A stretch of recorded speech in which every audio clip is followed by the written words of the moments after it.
Here's hoping you never have to use it. But if you do get a flat tire, knowing how to use your tire service kit repair system will get you back on the road quickly and safely. If equipped, the tire service kit is located under the rear load floor in the trunk. Remember that roadside assistance may be available. Consult your owner's information for details.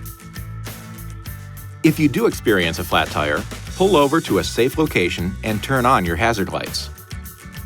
Position the tire that needs inflating so that the valve stem is located near the ground. This will allow the tire service kit hoses to reach the valve stem with the tire service kit flat on the ground. Place the transmission in park, turn off the ignition, and set the parking brake.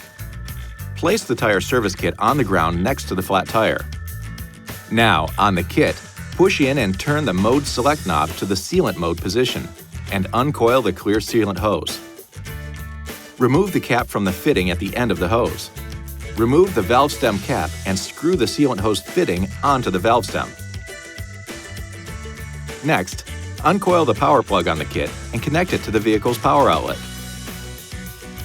Go ahead now and start the engine. Push the power button on the tire service kit and the sealant should start flowing from the bottle through the hose and into the tire. Run the pump until the sealant stops flowing into the flat tire. The pressure may read up to 70 psi or 4.8 bar. However, it will quickly drop once the sealant bottle is empty. The pump will start to add air into the tire after the bottle is empty. Continue to fill the tire to the correct pressure indicated on the tire placard. If the tire does not inflate to 26 psi or 1.8 bar within 15 minutes, the tire is too severely damaged and will need to be replaced. Do not drive the vehicle. Once the tire has reached the correct pressure, turn the pump off. Remove the speed limit sticker reminder from the top of the sealant bottle and place the sticker on the instrument panel. Disconnect the sealant hose from the valve stem and install the valve stem cap. Unplug the kit from the power outlet and place the kit in its proper storage location.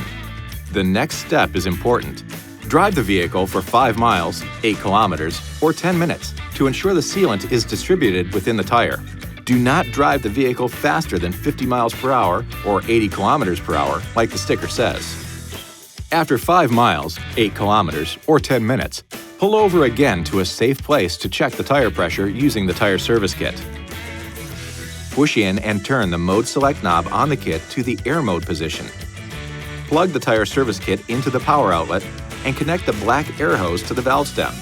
Check the tire pressure on the gauge.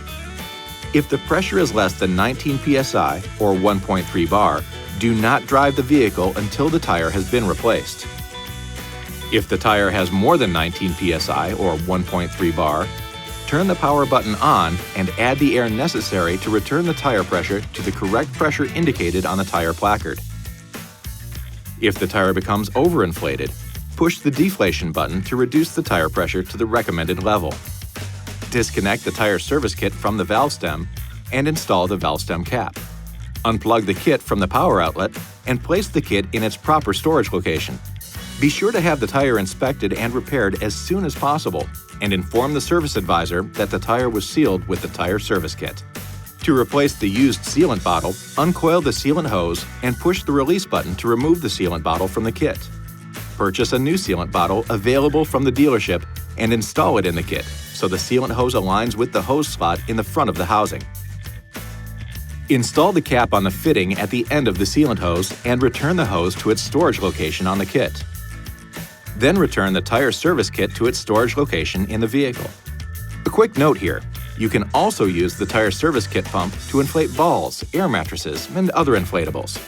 You'll find adapters in a compartment on the bottom of the unit. This video is not intended to take the place of your owner's manual. For complete details and other important safety information, please see your owner's information.